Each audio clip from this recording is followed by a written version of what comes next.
आज हम स्पेन का राजनीतिक भौतिक मानचित्रण करेंगे और साथ ही इसके बारे में काफ़ी कुछ जानने का प्रयास करेंगे। स्पेन इस समय काफ़ी चर्चा में रहा। फीफा वर्ल्ड कप 2026 का विजेता टीम के तौर पे स्पेन रहा, उप विजेता अर्जेंटीना रही। अर्जेंटीना का भी मानचित्रण करेंगे लेकिन पहले स्पेन का करते हैं। ठीक है, ये देखिए, पहले एक बार थोड़ा सा चलते हैं।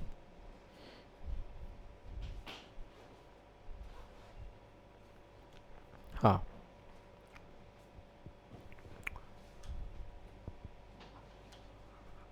एक बार यूरोप के मानचित्र पे चलते हैं। देखिए, ये यूरोप का मानचित्र है आपका। यूरोप के मानचित्र में यहाँ पे आप देख रहे हैं, ये है स्पेन। पूरा तो नहीं इसमें दिख रहा है ना।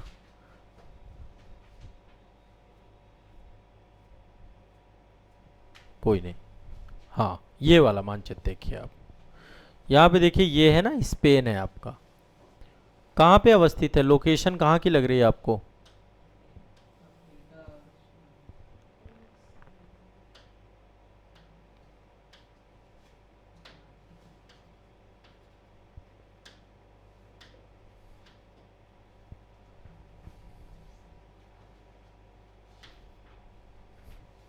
हाँ, ये है आपका स्पेन। इसकी लोकेशन है दक्षिण पश्चिमी यूरोप। दक्षिण पश्चिमी यूरोप है आपका, ये यूरोप है, ये यूरोप का दक्षिण पश्चिम वाला एरिया है। अब पहले तो सबसे पहले इसके साथ सीमा साझा करने वाले देश देख लेते हैं कि स्पेन के साथ सीमा साझा करने वाले देश कौन कौन से हैं। स्पेन के साथ सीमा साझा करने वाले देशों में एक तो पुर्तगाल है, इसके जस्ट बगल में अवस्थित है। यहाँ पे इसकी राजधानी लिस्बन है पुर्तगाल की। स्पेन की मैड्रिड है। इसके पड़ोस में ही देखिए, ये पूरा प्रायद्वीप है आपका। यहाँ पे देखिए ना, एक प्रायद्वीप है, तीन तरफ से वाटर बॉडी से घिरा हुआ है। इस प्रायद्वीप पे पुर्तगाल भी है और स्पेन भी है। ठीक है, यहाँ पे एक छोटा सा देश अंडोरा भी है आपका। यहाँ पे अंडोरा, इसको आइबेरियन प्रायद्वीप बोलते हैं। क्या बोलते हैं? आइबेरियन प्रायद्वीप, इस प्रायद्वीप का नाम ही है। यहाँ पे एक प्रायद्वीप है, तीन तरफ से वाटर बॉडी से घिरा हुआ है, इसको बोलते हैं आइबेरियन प्रायद्वीप। पुर्तगाल स्पेन दो बड़े। तो यहाँ पे देखिए, उत्तर में इसके अवस्थित, यहाँ पे तो फ्रांस है, फ्रांस के साथ भी स्पेन की बॉर्डर लगती है। और इधर अंडोरा है, अंडोरा के साथ भी स्पेन की बॉर्डर लगती है। ठीक है, एक छोटा सा देश यहाँ पे अंडोरा है और यहाँ पे फ्रांस है। और किसी के साथ सीमा साझा करती है, लगती है क्या? देखो, यहाँ पे भी है आपका स्पेन। स्पेन का कुछ हिस्सा यहाँ पर भी है। दक्षिणी अफ्रीका महादेश में भी स्पेन है आपको। और बड़ा मतलब कॉम्प्लेक्स है यहाँ की स्थिति। में थोड़ा सा इसको डीप में लेकर चलता हूँ आपको। देखिए, थोड़ा समझिए इसको, बहुत कॉम्प्लेक्स है यहाँ पे मामला। ये दो जगह हैं। ये देखिए, स्पेन है आपका, यहाँ पे स्पेन है ना, ये स्पेन है आपका ऊपर, है ना। यहाँ पे क्या है? ये भूमध्य सागर है आपका, भूमध्य सागर।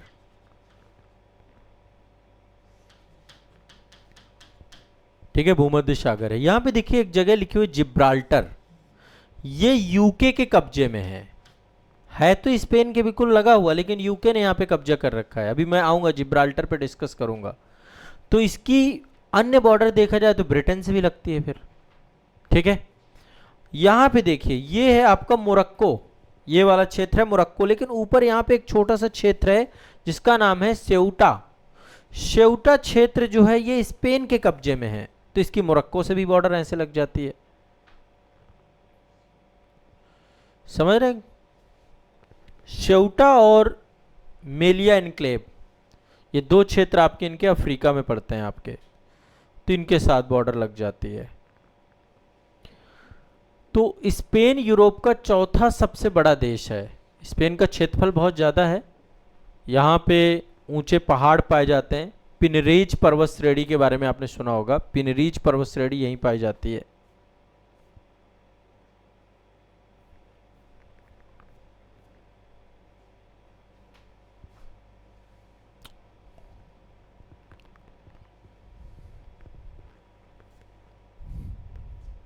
हाँ, पिनरीच के द्वारा यहाँ पे बॉर्डर बनाई जाती है ना फ्रांस के साथ, और स्पेन और फ्रांस की बॉर्डर बनाती है पिनरीच।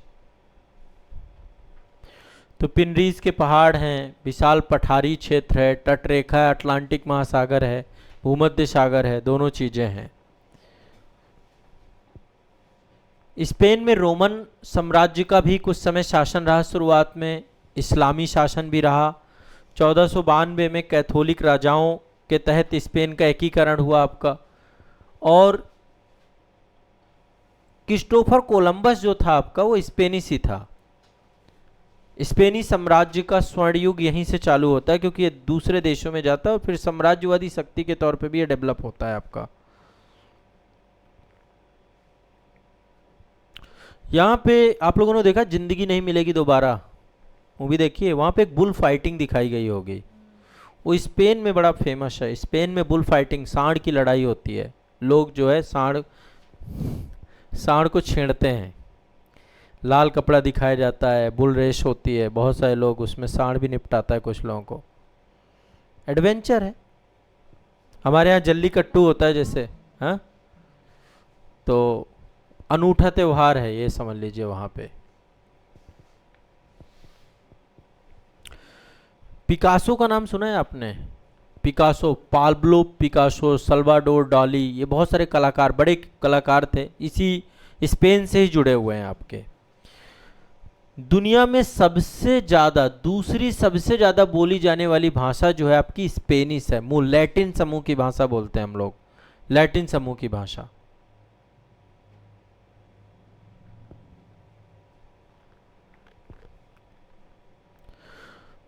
पंद्रहवीं 16वीं शताब्दी में एक सुपर पावर देश था ये।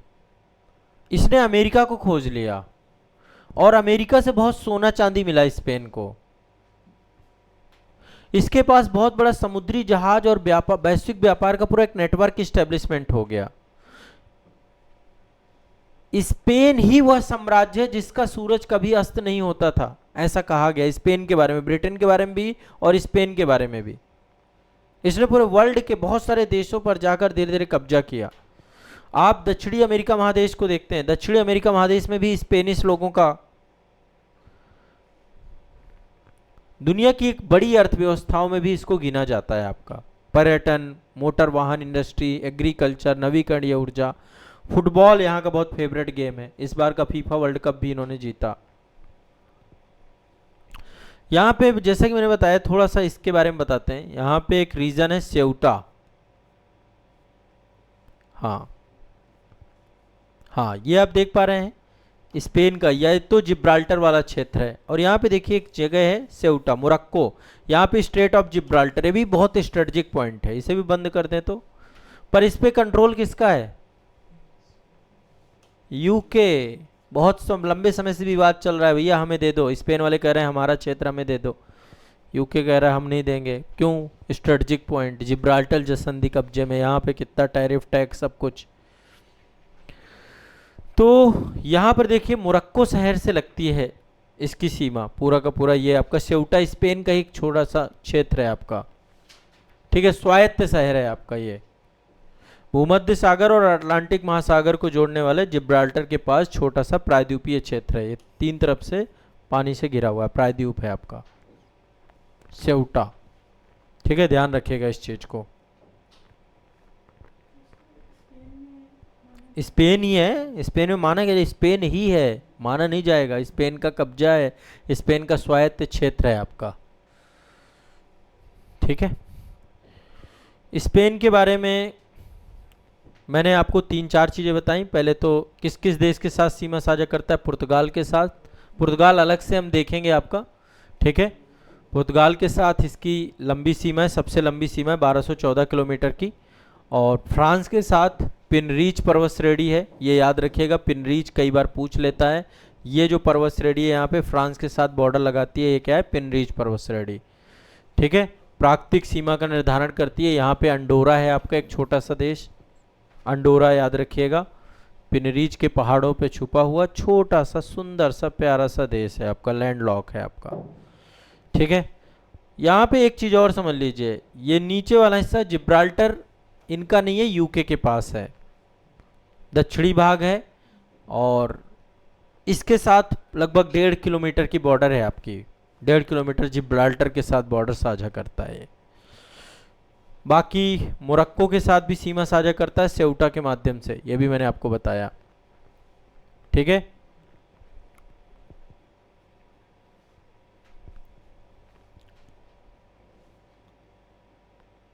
हाँ। और इसके बारे में बहुत ज़्यादा कुछ मतलब ऐसी विषय वस्तु नहीं है कि बहुत ज़्यादा चीज़ें बताएं, कुछ जनरल बातें हैं।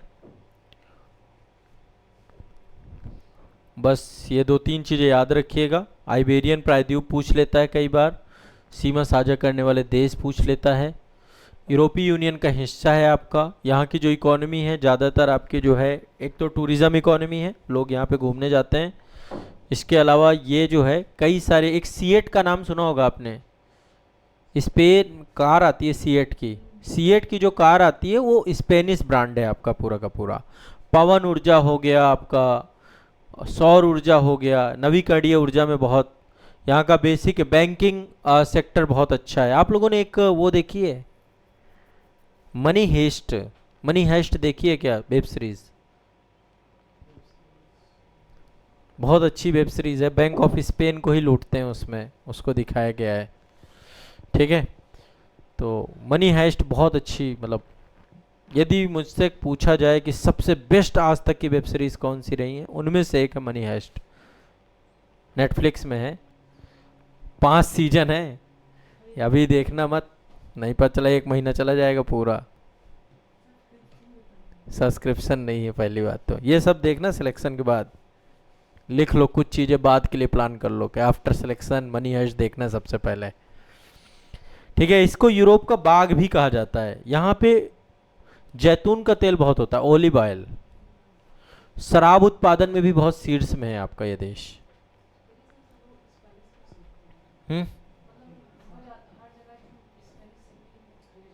हाँ, तो पूरे वर्ल्ड में मतलब स्पेनिश लैटिन समूह की भाषा है, बोली जाती है, तो लोग स्पेनिश सीखते हैं। हाँ, यहाँ पे हाँ लैटिन समूह की भाषा है, बहुत बड़ी संख्या में लोग अंग्रेज़ी के बाद स्पेनिश बोलते हैं। वैसे दुनिया में सबसे ज़्यादा चाइना मंदारिन बोली जाती है, चाइनीज़ लैंग्वेज है ना। फिर आपका लैटिन समूह में अंग्रेज़ी बोली जाती है, लैटिन समूह में स्पेनिश बोली जाती है, पुर्तगीज़ बोली जाती है। लोग सीखते इसलिए स्पेनिश, देखो बहुत सारे आपके पास रोज़गार के अवसर भी डेवलप हो जाते हैं, गाइड बन जाते हैं बहुत सारे लोग। लैंग्वेज आपके पास आ गया, ट्रांसलेटर बन गए, गाइड बन गए, स्पेन चले गए, ये भी है। यहाँ से सीधा निकल ही लिए, वहाँ पर जॉब कर लिया, है ना। एम्बेसी वगैरह में भी काम मिल जाता है। तो लैंग्वेज, लोग बहुत सारे लैंग्वेज कोर्सेज सीखते हैं। आज के टाइम पे तो बहुत बड़ी ज़रूरत बन गई गाइड वगैरह की। गाइड बहुत पैसा कमाते हैं। गाइड समझते हैं क्या होता है ना। जब भी किसी साइट पे जाते हैं, ऑथराइज्ड गाइड होते हैं वहाँ पे उस साइट में, उन गाइड के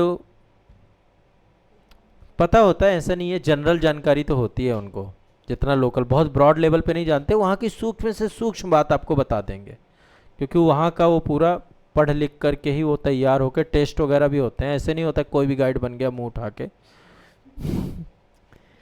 मैं भी जब जाता हूँ कहीं पे तो सबसे पहले गाइड ढूंढता हूँ। गाइड से क्या होता है, वो 2-4 बातें ऐसी बताएगा जो किताबों में नहीं मिलेंगी। और कोई गाइड मिल गया तो गाइड से पहले ओवरऑल कुछ बातें उसकी सीखने को मिल जाती हैं, कुछ बातें उसको सिखा दी जाती हैं। ठीक है, मुझे सबसे, यदि कोई मतलब गाइड का सबसे गंदा अनुभव था, वो था ताजमहल में। मैंने ताजमहल में गाइड किया। अब ताजमहल के बारे में मेरे से ज़्यादा तो नहीं जानता था वो, इतना तो स्पष्ट हो गया था। उसके दिमाग में एक ही चीज़ थी कि सर को कैसे भी करके मुझे संगमरमर का सामान बेचना है। उसके दिमाग, इनका सब सेटिंग होता है बहुत, मतलब ये पूरा एक कार्टेल नेक्सस भी काम करता है पूरा शहर में।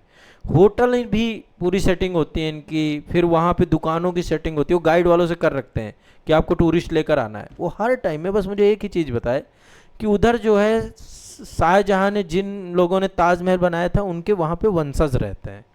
मैं सर आपको वही दिखाऊंगा।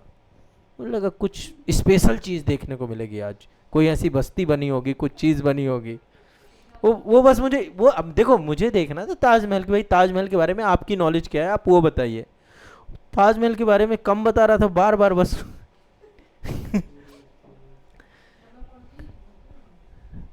उनके अभी भी जो ताजमहल जिन लोगों ने बनाया रहा होगा, अभी वो मैंने वेरीफाई नहीं किया एग्जैक्टली वो क्या है ना। हो सकता है वहाँ पे क्या है कि जैसे ही ताजमहल से बाहर निकलोगे उसमें भी गेट है ना। वो एक गेट ऐसा है जिस गेट में मतलब उनके जो काम करने जिन्होंने ताजमहल में कभी बनाया था उस गेट के आसपास वो लोग रहते हैं, उनके आवास स्थान अलॉट किए गए क्या हो गया, वो मुझे उसी गेट से एग्जिट करा दिया। मैंने देखा इससे कोई नहीं जा रहा है, मुझे अकेले ले जा रहा है। फिर मैंने वहाँ पूछा, देखा, ले गया, बैठा दिया, वो संगमरमर का सामान दिखा। मैंने कहा यार ताजमहल में देख लेता, अभी और बहुत सारी चीज़। मैंने शूट भी किया था ताजमहल, वो वीडियो अभी भी पड़ा हुआ है, शूट ही हुआ है।